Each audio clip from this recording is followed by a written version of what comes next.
Our first of probably 3 videos, just because of the time I have during my workday to do this. I don't want you to be scared away by the fact that there are 3 of them.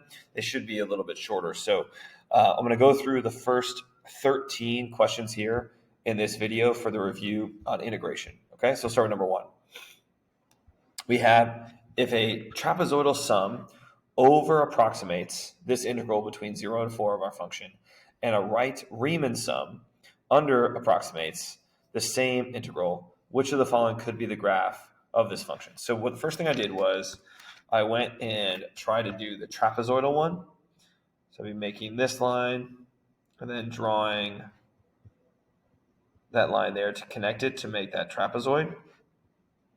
Okay, so that works for the first thing because that would be an over approximation. Then I did the right Riemann sum, right? So again, here is the right Riemann sum. And you can see based on these rectangles, you can see that would be an under approximation. So A is going to be the answer, but I'm going to do a couple more of these so you can feel confident that you're kind of understand what I'm doing. Okay, so I'm going to make the trapezoid here. Right, which one of the side lengths ends up being, well, I guess I can make a trapezoid. Let's go there, like that. All right, so that would be an over approximation, so that's good.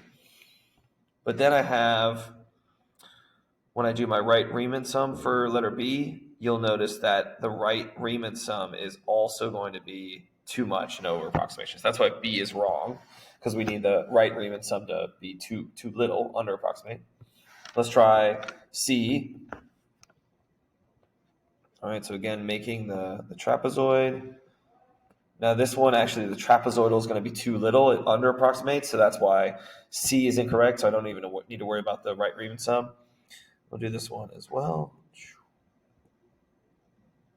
That one does over approximate. And then when we do the right Riemann sum, though, you're going to see that one also over approximates, and that's a problem because we want the right Riemann sum to under approximate. So again, we already knew it was A, but just confirming kind of how to do all of these. Okay, let's go to 2.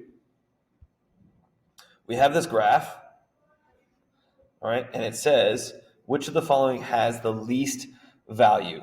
Now, the first one you'll notice compared to all the other ones are approximations. All right, so it's never going to be this one because some of your approximations are going to be too much, so an over approximation.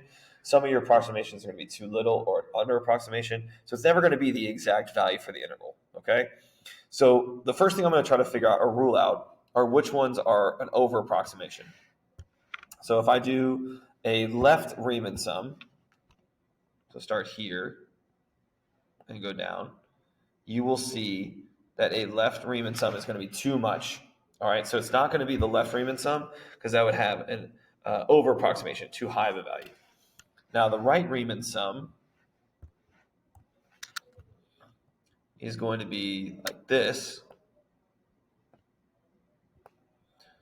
So that one would be definitely an under approximation. So right now I'm thinking that's my answer.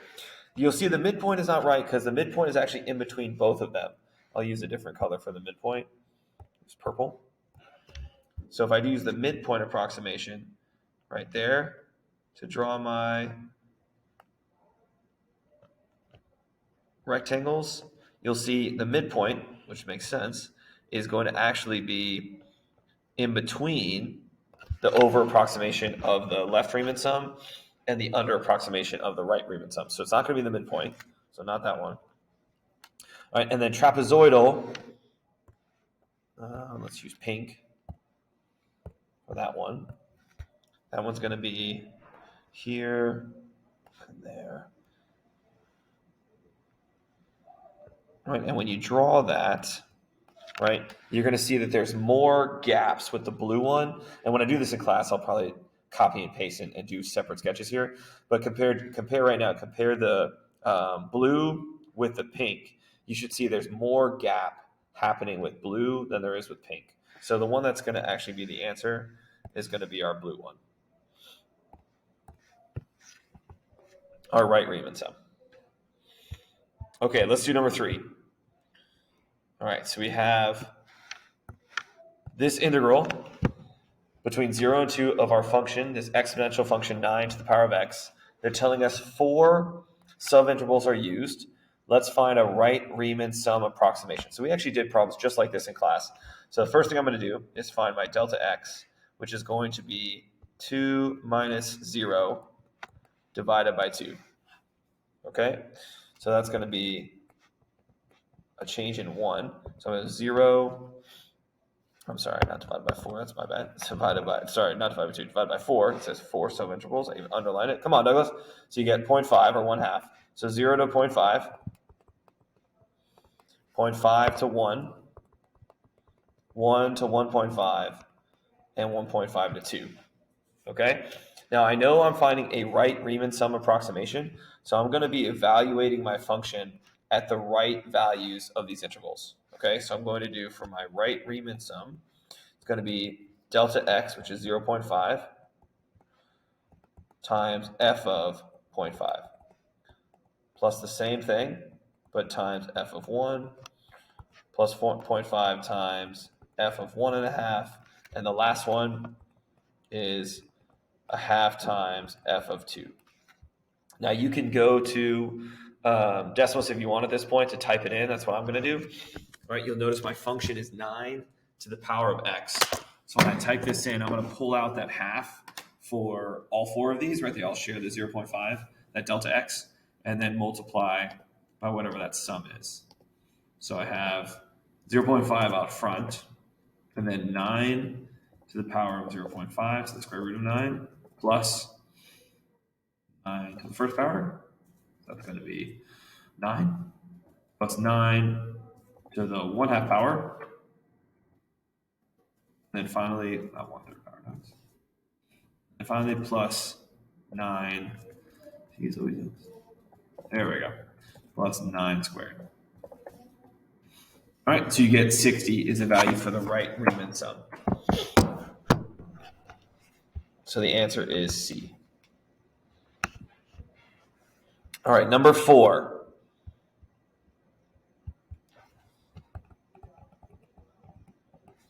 Okay, number 4 says the table above gives selected values for a continuous function. If this function is increasing over the closed interval 0 to 3, which of the following could be the value of this integral between 0 and 3? So what this question is really asking is, essentially you're going to find a right Riemann sum and a left Riemann sum, and those are going to over/under approximate, and you're going to find whatever value in these answer choices is between those two. So again, I'll find my delta x, which is 3 divided by, let's see, I think it's 6, or going to be 6. 1, 2, 3, 4, 5, 6. Yeah, so it's going to be 6 intervals. So we have 1/2. So 0 to 0.5, 0.5 to 1, 1 to 1.5, 0.5 to 2, 2 to 2.5, and 2.5 to 3. So essentially what I'm saying is that to find the left Riemann sum, we're going to do 0.5 times all of the y values that are on the left. All right? So be these values you're plugging in for x, and you're looking at those, which is, let me highlight them actually, see if it helps your brain. So I'm doing these for the left Riemann sum, which is going to be f of 0 all the way to f of 2.5. All right, so essentially I'm going to do half of all of those, right? So half of all of those, and then add them. So half of 0 is 0, half of 4 is 2, half of 10 is 5, half of 18 is 9. You get the idea, 14, then 20. So that'll be my left Riemann sum. For the right side, I'm going to be doing these, and you'll notice a lot of overlap except the very last one. Okay, so copy and paste for half of 4, half of 10, half of 18, half of 28, half of 40, but then half of 54 is 27. So once I find what these are, whatever answer of my answer choices in between, I know will be could be a value of this integral. So let's give it, let's see, 7 plus 9 is 16. Okay, so that's 50. And this one is 77. So in between 50 and 77 is 62. So that's why 4 is B. Let's go number 5. Again, we've got a continuous function. They're telling us the intervals are 0 to 2, 2 to 4, 4 to 6. Which of these could be attained by the midpoint? All right, so essentially what this one is we're going to multiply, all right, find our delta x, which is going to be 6 minus 0 divided by, I think there's 1, 2, 5, 6, 1. So we're going to have 1 for our delta x. So the midpoint Riemann sum is going to be 1 times the midpoint between these intervals. So the midpoint between 0 and 2 is f of 1. Do this.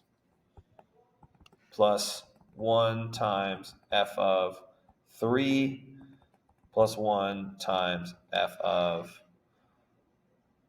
5. All right. I actually don't think I did that right. Let me make sure. I think this actually should have been just 3 intervals. Yes. So it should be 2. There we go. That makes more sense. So it's going to be 2 times all of these. Okay?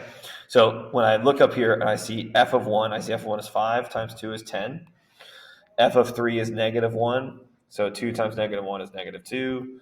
And then f of 5 is 0. So that's going to be 0 times 2, which is 0. So whatever this addition is will be my area under the curve, or the value for the integral using the midpoint approximation. So that's going to be 8.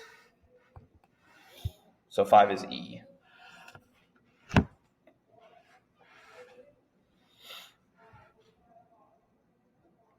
Okay, let's do 6.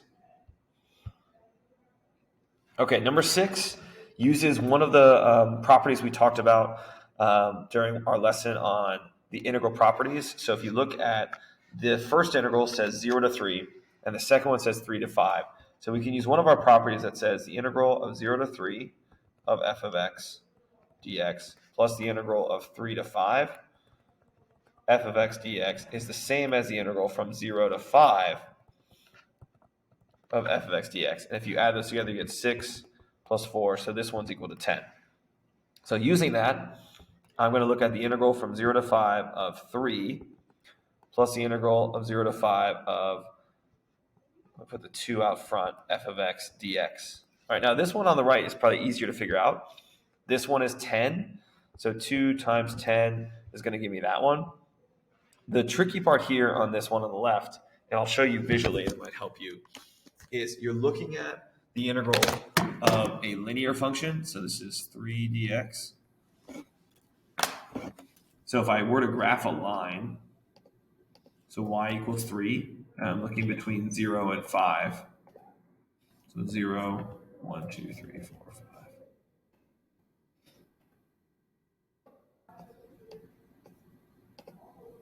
5.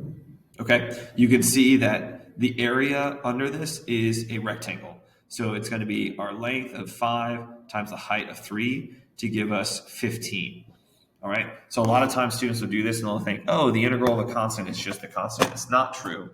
It's actually going to be whatever your rectangle dimensions are. So in this case, 15 plus 20 is going to be 35, or D.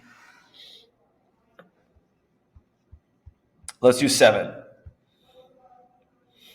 All right, it says, which of the following expresses this relationship between all these different integrals?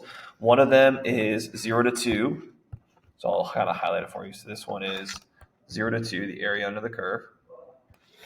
Then it says 0 to 3. So 0 to 3, which is going to be the whole thing.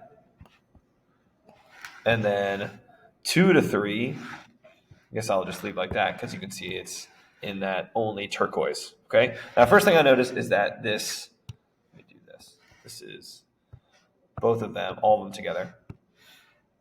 And then this is just 2 to 3. First thing I noticed is that the one that's in turquoise or teal is below the x-axis. So that means this one is going to be negative, right? And the other ones, or the other smaller one, is positive. So I know that one's going to be my lowest, right? So when I look at my answer choices, 2 to 3 better be in my first position because it's the smallest value, all right? The whole thing from 0 to 3, you're going to have to subtract a positive minus a negative. So if you do the whole thing, that's actually going to be in the middle. So the one that's in the middle is 0 to 3, and the one that is the highest value is the one that's only positive. That's the 0 to 2. So this one has the correct order for number 7. Okay, 18.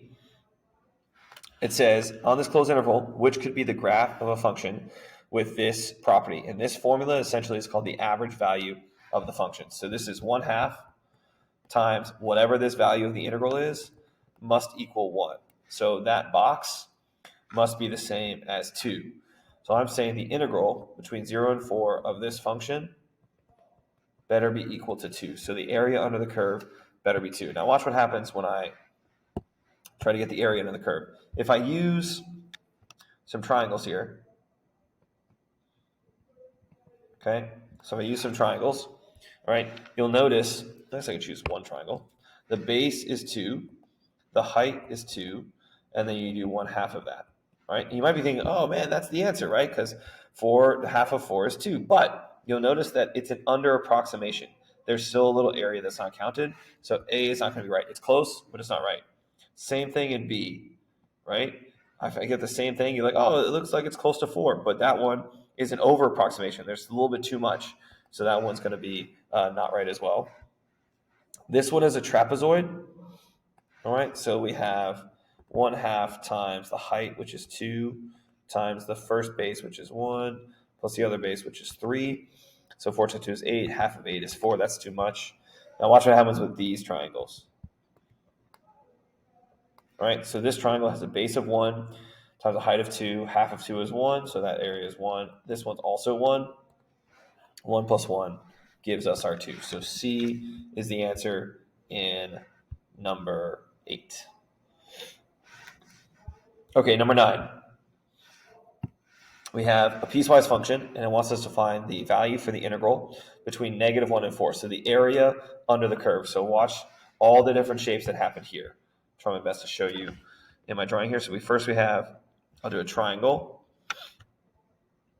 All right, area of that is base is 1, height is 2. 1/2 of that gives you 1. Next one I did was this rectangle. All right, base is 1, height is 2. 2 times 1 is 2. Another triangle, that's another 1. Now watch what happens here. This is a triangle that's negative. All right, and the base is 1 and the height is 1. So 1/2 of that is going to be -0.5.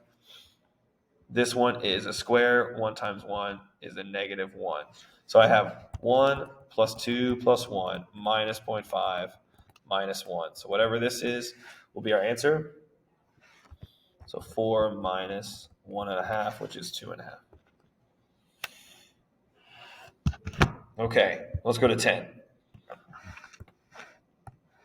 We've got the average value of a continuous function between -2 and 4 is 12. So let me do the formula. So 1 over 4 minus -2 times the integral between -2 and 4 of f of x dx equals 12. Okay, well, we can find something here. This is 1/6 times that integral, that value, equals 12. And if I use algebra, then this integral must be equal to 72, right? Because 72 divided by 6 is 12. But if you look at it, it doesn't want that. A lot of students will put d. It wants the integral now of -2 to 4 of f of x over 8 times dx. So that's actually a 1/8 that you can pull out front. So that's the same as 1/8 times the integral of -2 to 4 of our f of x dx. Right, so we know that that's 72. So this is equal to 1/8 times 72. 72 divided by 8 is 9. So there's number 10. Okay, let's keep going. Number 11. All right, what is the average value of the part of this curve that's in the first quadrant? So let me sketch this. Let's go to the first quadrant. Sketch 3x minus x squared.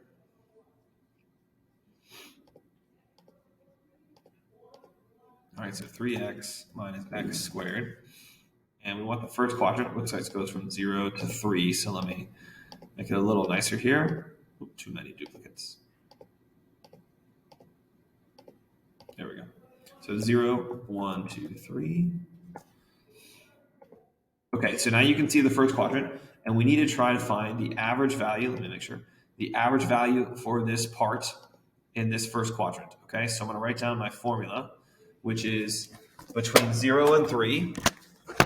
So it's going to be 1 over 3 minus 0 times the integral from 0 to 3 of 3x minus x squared dx. Okay, now I'm going to use my understanding of finding antiderivatives, right? The fundamental theorem of calculus part 2 to answer this question. So I'm going to do the integral, the antiderivative of 3x is going to give me, I'm going to put that as x squared. When I take the derivative, I get 2x, but I want 3x. So I put 3/2 in front. Okay. And then this one's going to be minus 1/3 x cubed. All right. So I'm going to evaluate this antiderivative from 3 and 0 and subtract. So let me plug it in. So I'm going to do f of 3 minus f of 0. So 3/2 times 3 squared minus 1/3 times 3 cubed. Now I could write out, if you wanted to, f of 0, but I know that 0 squared is going to be 0. All that's going to be 0. So really, I just need this and then times 1/3.